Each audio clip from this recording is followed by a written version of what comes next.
Hacemos, Seba? ¿Seguimos derecho? ¿Vamos a la pausa? Sí, seguimos derecho. Acá Bueno, ya seguimos con la columna de ambiente. ha llegado la visita, ha llegado el señor Conrado Dávila. Conrado, buen día, ¿cómo estás? Bien, gracias. ¿Todo tranquilo? Sí, bastante Sí, tranquilo. bien, bueno, Bastante mejor así. bien. Bueno, Muchas justo gracias. caíste también en un día donde se Sí. está por aprobar un proyecto donde concesionarían nuevos espacios Sí. públicos en playas, bueno, que es un tema, Es un tema. complejo, y más allá de la posición particular del concejal Prada, me parece que hay un criterio claro que se repite, que es la falta de diálogo. La falta de Sí. información pública, la falta de debate, la falta de participación, que es, digamos, nuestro derecho básico de saber qué es lo que quieren hacer quienes nos Sí, también gobiernan. están hablando de presupuesto, ¿no? Y yo me acordaba de los presupuestos participativos. ¿Te acordás que yo me venía acordando que esto empezó en Brasil, creo, en los primeros años de la década del 2000? Y acá hubo algunos intentos de hacer presupuestos participativos. No sé si en Partido Mar Chiquita, pero creo que en el Partido de General Porredón sí. Y ahora no sé qué pasó con eso, ¿no? Porque, digamos, hablamos de democracia, hablamos de la fiscal impositiva, qué sé yo, y la participación ciudadana comunitaria en las decisiones de la asignación de recursos, ¿dónde quedó eso, no? Mira, Pero bueno, mucho yo- título y poca acción. sí, no es mi tema, vamos a decir, claro. Sí, pero bueno, me acordaba de eso. ¿Qué nos has traído? Y quería hablar un poquito acerca de hacer una breve sinopsis de lo que ocurrió el fin de semana aquí en Mar de Cobo, en Félix Ucamet y Mar de Cobo, un encuentro en el mes de la agroecología, un encuentro por la agroecología y un ambiente vivo. Creo que es más o menos el título del evento, organizado por organizaciones de la sociedad civil, de Camenorte, Mar de Cobo, y ya te digo, Félix Ucamé también participó, en el cual se presentaron resultados de dos trabajos diferentes. Uno por parte de la Universidad Nacional del Mar del Plata, la Facultad de Ciencias Exactas y Naturales, un proyecto de investigación y extensión universitaria que se llama Salud y Agroquímicos. Y por otro lado, el Grupo Gesta. El Grupo Gesta, bueno, ahora te voy a contar un poquito qué es, pero ambos trabajos, ¿cuál fue el objeto? El objetivo general de ambos trabajos. Relevar, por un lado, presencia de agrotóxicos en el ambiente. Ajá. Me estoy refiriendo a, por ejemplo, a glifosato, Sí. que más Sí, o sí, menos tenemos una idea de qué es y para qué se usa. En el ambiente, por un lado, y en las personas, a través de muestras de, a partir de la mucosa bucal, de orina, etcétera, en personas de las localidades costeras del Bueno, venimos Partido del Mar Chiquita. arsénico del agua también, digo, Sí, ¿no? es un contaminante natural, como no digamos, no antropogénico, no Producido por el introducido en hombre. el ambiente, claro, por el hombre, sino que es parte de la composición mineral geológica de los acuíferos, ¿no? Ajá. De los lugares, entre comillas, de donde se toma agua para consumo. Bien. Eso es un acuífero. Así que bueno, pero bueno, la verdad que es muy interesante, Pablo, chicos, porque yo... Nada, venía pensando mucho en este encuentro, en lo lindo, en lo productivo, en las implicancias. La vez pasada, el miércoles pasado, algo hablamos del modelo de producción agrícola en la Argentina, el uso del glifosato, el diseño tecnológico que se basa en el glifosato, la siembra directa y bueno, básicamente eso, ¿no? Y el organismo genéticamente modificado, que es el que resiste al glifosato como herbicida de amplio espectro. Bueno, a ver, ¿por dónde empezar, no? Por ahí, porque estamos hablando de algo que no todo el mundo tiene contacto directo todo el tiempo, ¿no? A ver, no es el único el glifosato, el único agrotóxico en el ambiente que se usa en el campo. Pero podemos explicar brevemente, ¿te parece, Pablo? Mira, tenés un organismo genéticamente modificado. Esto es uno de los primeros que se utilizó en Argentina, es un modelo como clásico, ¿no? Para explicarlo. la soja genéticamente modificada para resistir el uso de este herbicida.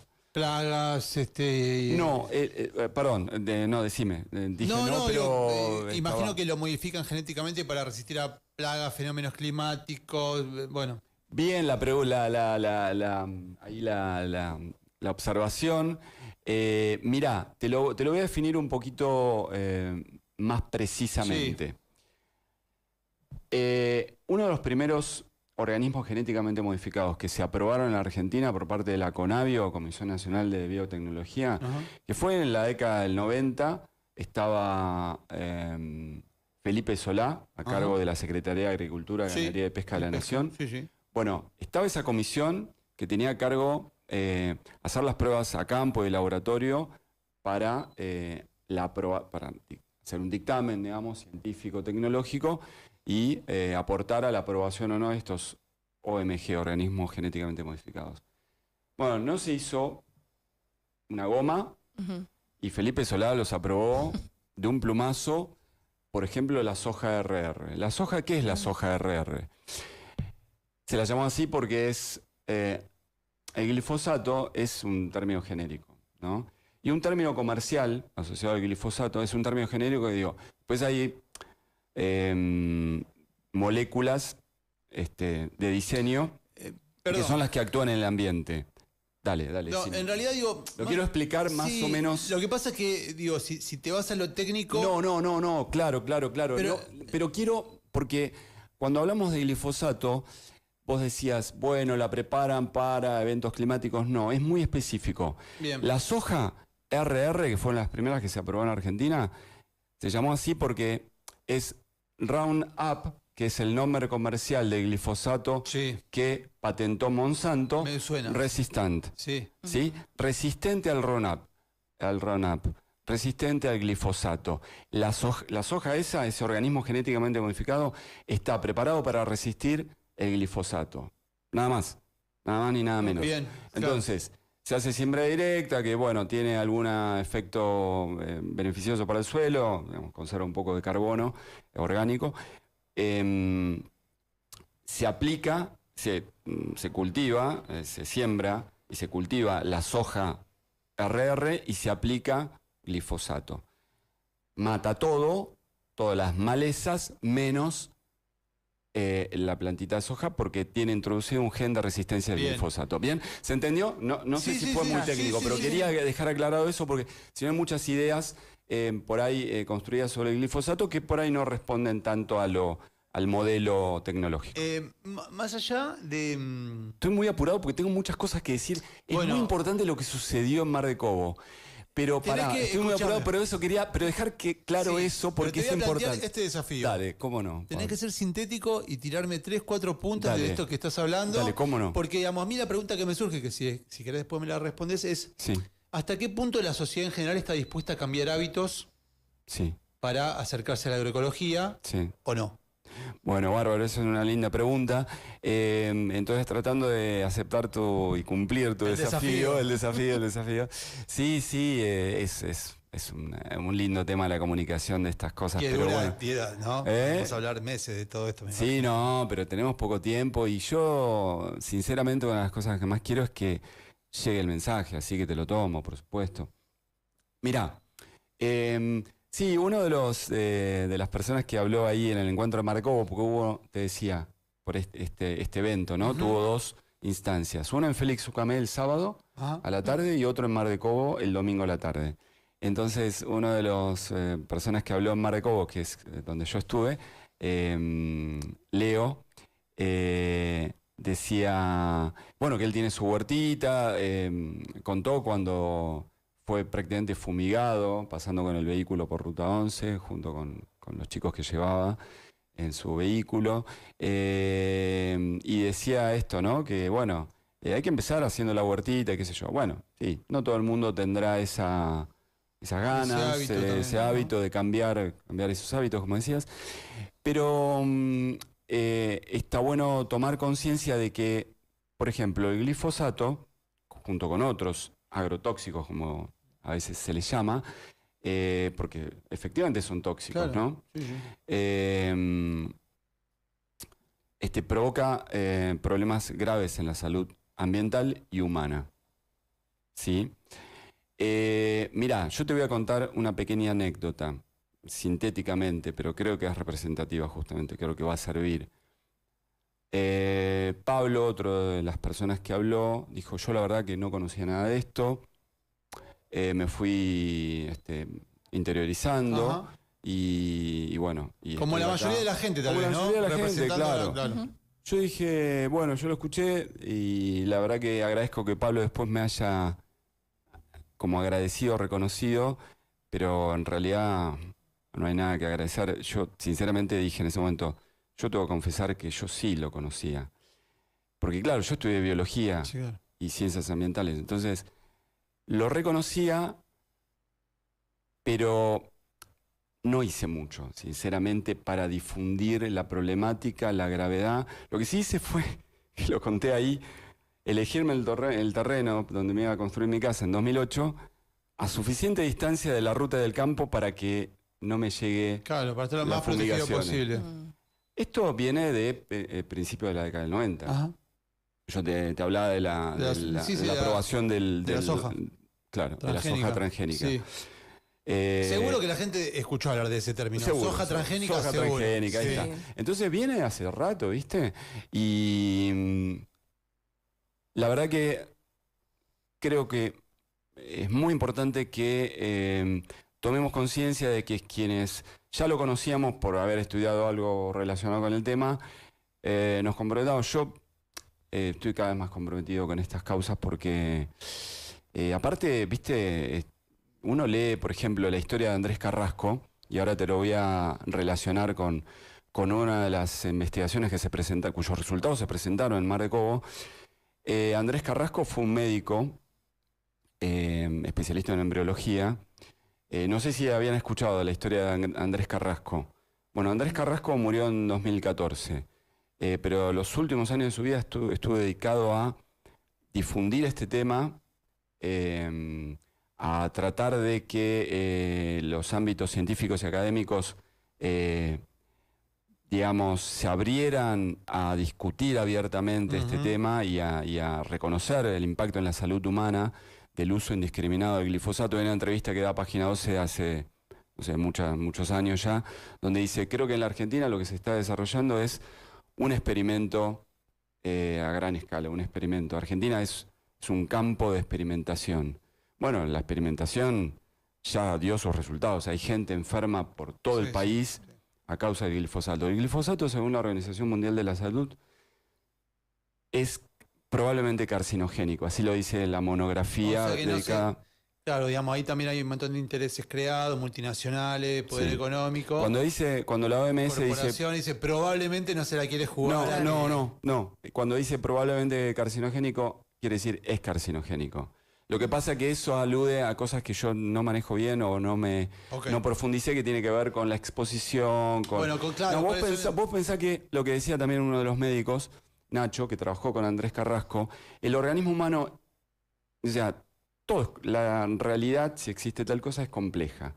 Y el ser humano es complejo. Entonces, vos, seguramente, esto los médicos lo saben, no basta la exposición a un virus para enfermarte. No basta la exposición a unas moléculas de glifosato para desarrollar un cáncer. Pero el glifosato provoca cáncer. Esto no hay dudas. Bien. No hay dudas. Vale. Después, claro, tenés una biblioteca dividida en dos, como en casi todos los temas, acerca de muchos aspectos de la toxicidad, de la exposición y demás. Pero Andrés Carrasco se dedicó a esto los últimos años de su vida. Fue atacado dentro y fuera del ámbito científico, lo que decías vos, los intereses corporativos. Obvio.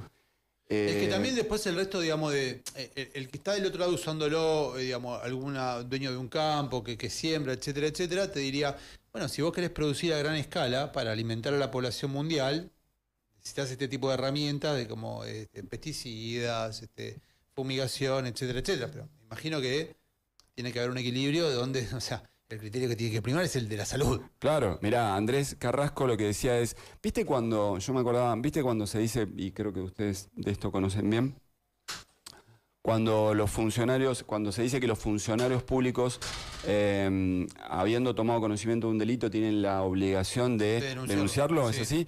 Bueno, Andrés Carrasco yo creo que siguió ese criterio. Siendo investigador, aparte de investigador principal del CONICET, después le negaron el último ascenso como investigador superior por cuestiones políticas. Sí. Pero siendo un investigador formado, reconocido, no un pichi que empieza recién, ¿no? Sino todo lo contrario. Habiendo tomado conocimiento de la toxicidad del glifosato en embriones de otros vertebrados, pero se sabe que el modelo es replicable al ser humano, porque te cuento que la genética de todos los vertebrados es muy parecida. Es muy parecida, hay cuestiones. Entonces, él dijo, esto yo no puedo esperar a 20 años a que la comunidad científica se ponga de acuerdo, sino que yo, como investigador responsable que soy, tengo conocimiento de esto, lo tengo que difundir. Bueno, Fue lo que hizo. Así se generan las revoluciones, ¿no? Porque, digamos, alguien tiene que... Los cambios de paradigma, exactamente. Claro.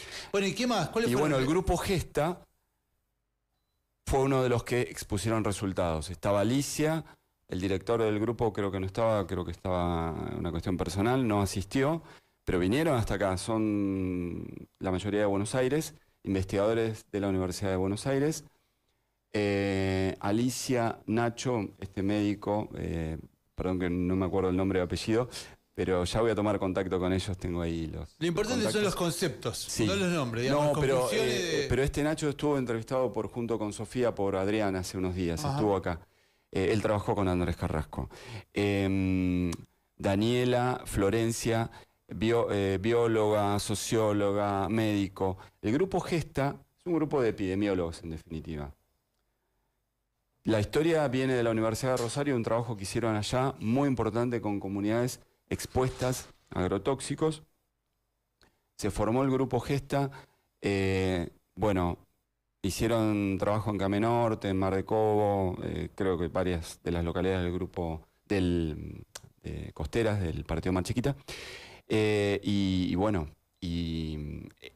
ver, esto son muestras ambientales de presencia de varios, no solo glifosatos agrotóxicos, nocivos para la salud humana. Es preocupante. Bueno, necesito conclusiones. Nos tenemos que ir yendo a la pausa. Si querés, digamos, mencionarme algunos puntos fuertes muy brevemente de esta jornada, que, digo, por supuesto son para seguir dialogando, informando a la comunidad, proponiendo alternativas y discutiendo cómo queremos vivir de acá en adelante, ¿no? Y yo creo que lo último que dijiste es lo fundamental. A ver, conclusiones del evento, sí. Que hay que seguir. Que hay que seguir y seguir, de conclusiones además mías, porque no es que dijeron, estas son las conclusiones del evento. No, entendida. A ver, esto es algo que quisiera comentar brevemente. Entendida porque estuve en la academia estudiando estos temas. Por eso, claro. Bueno, Andrés Carrasco lo que hizo fue olvidarse de la academia en un punto e ir a las comunidades a escuchar. Yo creo que la complejidad de todas estas cuestiones es tal que hay que tratar de entenderla.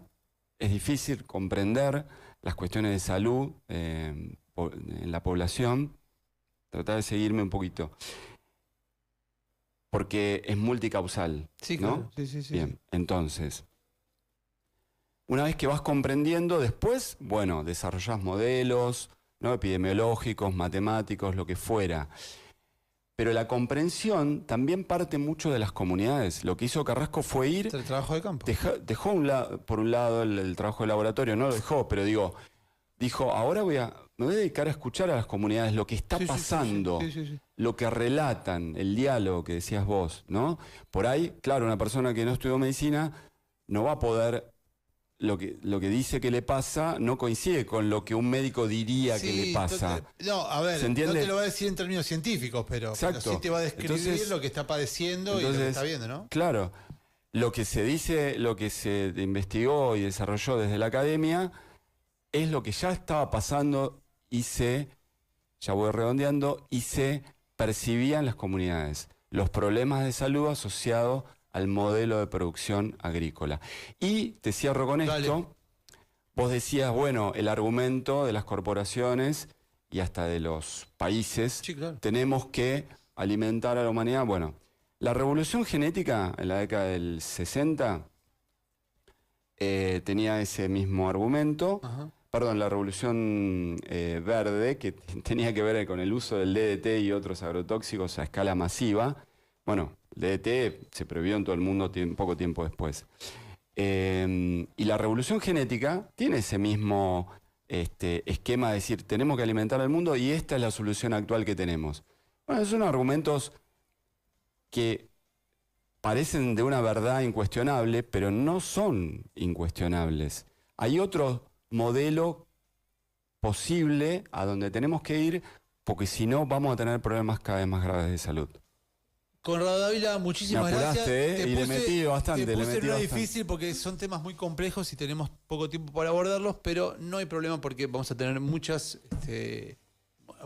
espacios, como siempre hay que a más de los menos y en otros lados. ¿Puedo hacer una propuesta? Que este espacio en algún momento, que este espacio en algún momento, más allá de que a mí me encanta la columna y voy a seguir obviamente, pero que en algún momento este tema de la agroecología, el modelo de producción agrícola, el glifosato, lo podamos tratar en una mesa con varias personas de diferente incluso pensamiento que el mío. Sí, sí, sí.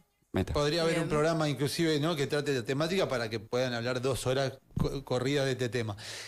Bueno, Conrado, un abrazo grande, gracias por venir como siempre. ¿Qué hacemos, Seba? ¿Nos vamos un toque a la pausa? Dale, vamos a la pausa y ya venimos.